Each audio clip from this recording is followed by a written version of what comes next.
Assalomu alaykum oltin ko'pkami kuzatuvchilari. Xudo xolisa Qirg'iziston O'shga kelganmiz. Bu yerga 3 ta deraza bor va zinani panjarasi bor. Bizni kuzatishga davom etinglar. Mana shu 3 ta derazaga qo'yamiz, xudo xolisa. Bizni kuzatib boringlar. Baqa ushbu ko'pga holatga keling. O'taylik. Assalomu alaykum sizlardan.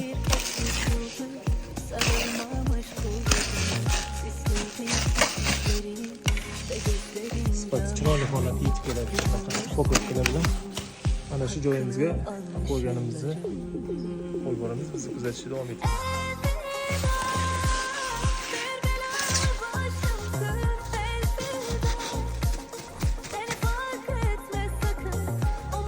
Kanalimizni ham qo'llab-quvvatlab do'stlarga jo'natib turinglar. Salomat bo'linglar, charchab qolmang.